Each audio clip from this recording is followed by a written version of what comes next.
Hello everybody, my name is Christian Quake and welcome back to another video. So today, today what we're going to be working on is a flat world. And I actually made a data pack that is going to go with this world. And that's why I started off on this screen, because when I open up the data packs and go into the open pack folder, it cuts me out of the game. Then I have to put the pack in and then come out, and I didn't want to do that on the video because it does something weird with everything.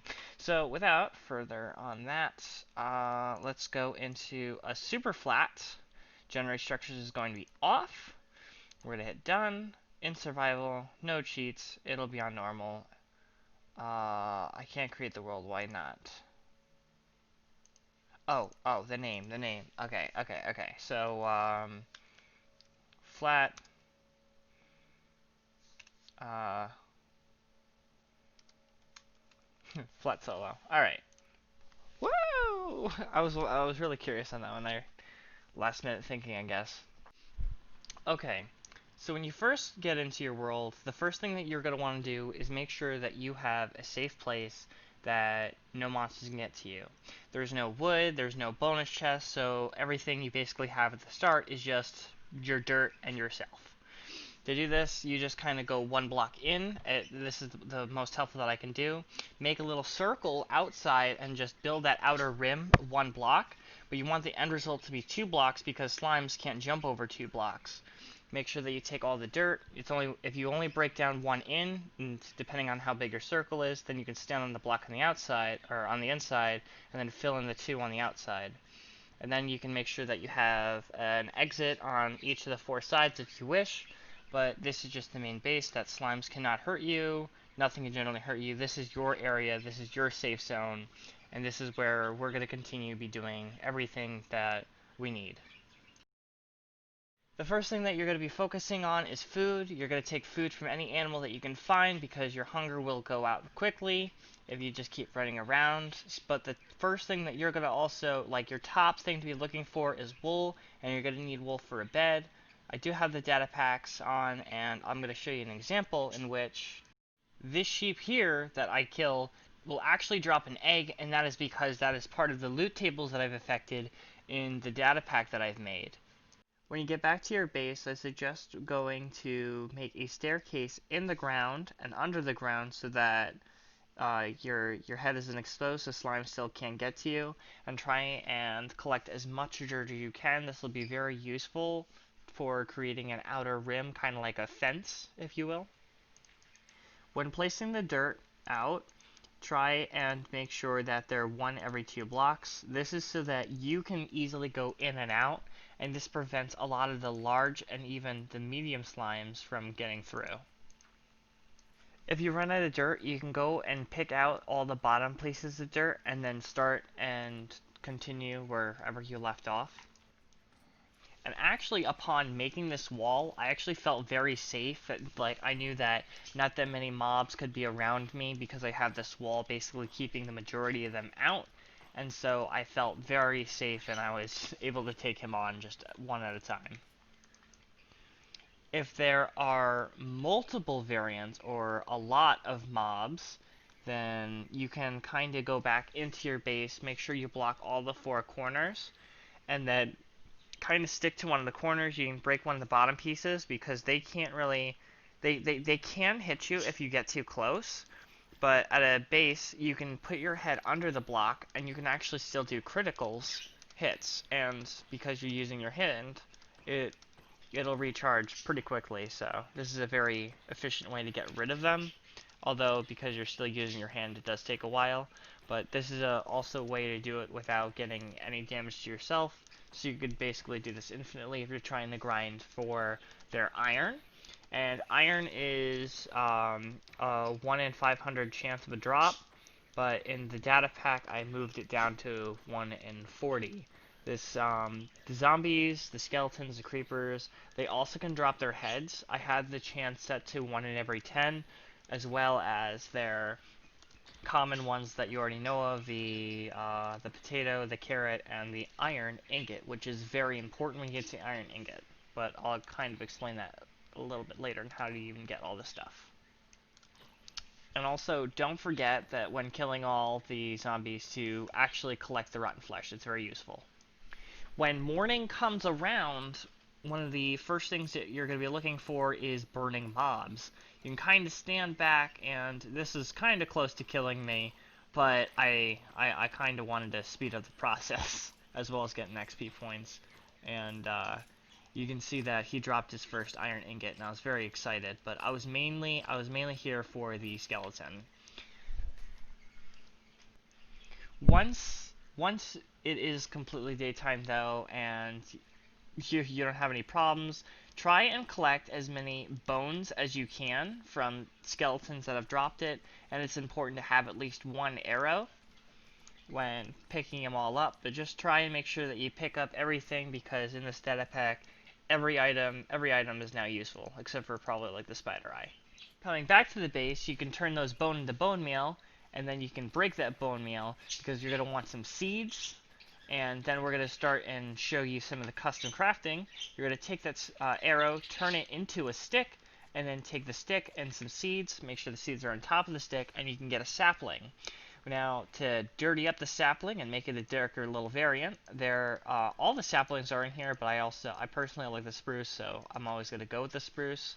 So plant your spruce tree, and then bone meal it up, and then this is the first piece of wood. This wood is, now you have wood in the game due to the data pack.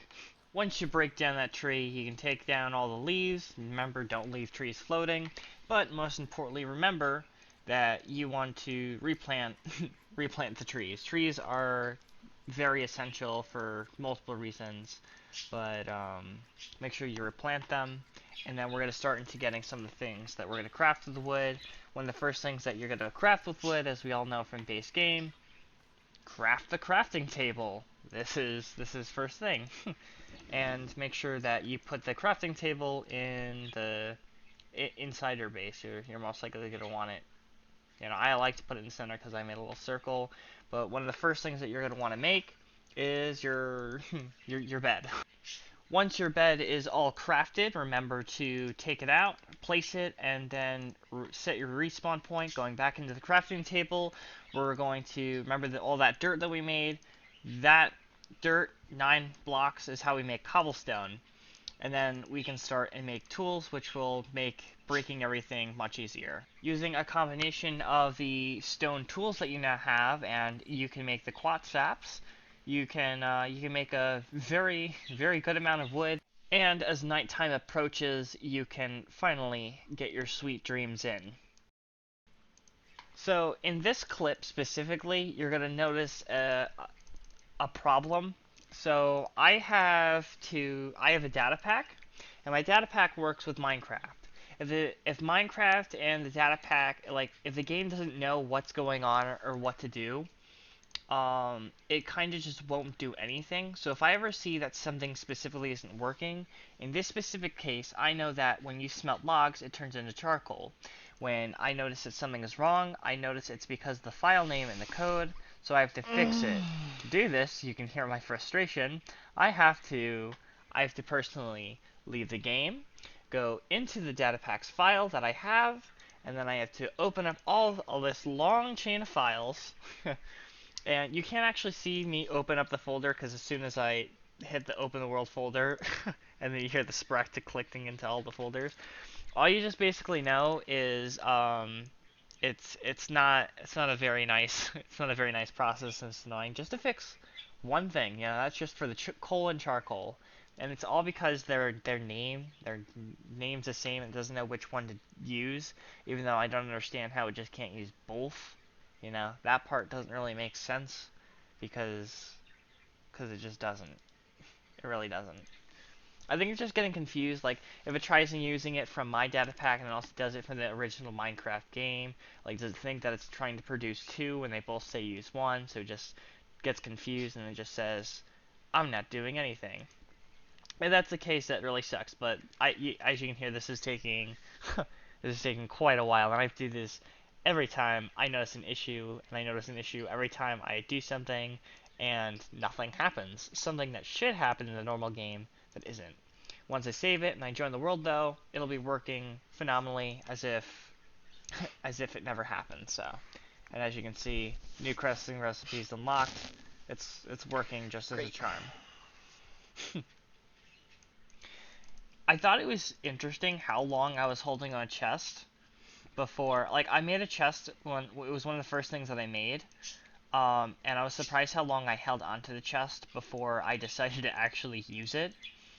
Now that you also have coal, you can start to make torches, and one of the first things that you're going to want to light up is the darkest part of your base that sits there all day, unless you want mob spawning there.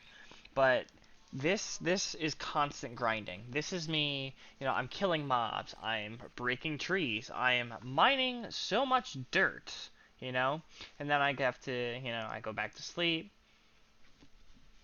And then when I wake up, I go back to breaking trees. Then I have to plant some because I said that earlier. And then coal. This is going to be our trip to the nether. Coal, or any charcoal, they both make blocks of coal, but those blocks of coal can actually turn into obsidian. Back to grinding. I had to go back and plant more trees, and then now it is time to start our farming chapter. So I can make a hoe, and what you'll notice is plants grow very, very slowly. So this isn't going to be a fun journey, and every time, like, very quickly, I have to place things quickly as soon as I break it. Oh, and I made a carrot using some orange dye and some seeds. But these are going to grow very slowly. If you're curious about the page list, these are the 32 pages of just stuff that I can craft in a crafting table, if you just wanted to see what they looked like. But there's a long list of just things that I've been working on this for a while, and eventually I gotta make groups so that it like compresses a little bit, because you'll notice like some repeats of how to make certain stuff, but it's just annoying. By the time you've collected a lot of wood, it'd be a good idea to make some fences and then place them outside the grid and replace all the dirt. And then when you get rid of all the dirt, you can get straight to killing slimes from a good distance, and then you saw there's a little open area so I can pick up slime balls. The slime balls can be turned into slime blocks, very simple and easy, but these slime blocks can actually be turned into emeralds. And those are profits. I actually didn't first think to get emeralds until I saw a wandering trader that was nearby, and they're absolutely useless. But I need water. I was also trying to think of new food sources, as well as also looking at some of the crafting recipes, and I noticed that there's the pumpkin, and the pumpkin, even though I forgot how to make pumpkin seeds, I noticed I need sand, but I thought, well, there's also the melon, so I had to look it up. Like, I made so many recipes, I forgot how to do all of them, and it's seeds with dirt, and that's how you make melon seeds, and I thought to myself, oh, I can do that. That is very manageable, so I did so. But also, one morning I woke up and I noticed that he was in my base and the llamas can't squeeze through where these guys were. So, I picked up the leads and I was actually going to move them on the other side of the farm, but I mainly just wanted to show you guys that I got the best friends achievement. But once I was done and I finally chained them, I moved them inside my base and now they're there. And they are my... One of the last things is to craft a lot of torches, and you're going to want to light up your entire base. I always do like this 5x5 grid, and if things are in the way, then I kind of like sum it down by halves, and if it's more than half, I'll put an extra torch. If it's less, then I'll just leave it. But lighting up your base outside the fence is important, and then everything inside, how big your fence is, you can expand it as far as you want. But as long as it's in the fence, you're safe. Back to me becoming desperate on coming to food, I forgot that I can use slime balls and dirt, and with the slime of the earth, I can make flesh. So, interesting idea, but it's food. Although it's not going to bother me if I die, I'm trying really hard not to die, and this is the closest I came to dying. That skeleton who died, however, ended up giving me bones, so I can make bone meal, and with those melon seeds that I was able to craft, I was able to get melons, and that made me very happy. However, I was going to make more, and I had to remember the recipe for it. And I once again ran into that same issue where I tried to make more, and it took me a second to realize it, but it wasn't working, so I had to once again go into the code so I can make the melon seeds, and it was annoying. Upon getting back into the world, I was able to go back in, and now that is also functioning. And so now I have more room, I have another space, and I even have another plant space when it starts coming through. And the very last thing I did in this general first episode is I grinded some more slimes. This is really boring. It really is really boring, and it's quite the grind. I'm glad that I made it up to level 31. I thought that was really cool. But up to one of the last things I did was I made up to 8 emeralds, and that is up for the next episode where I'm going to show you what those emeralds can make. That is going to wrap up today's video, so thank you guys so much for watching, and without further ado,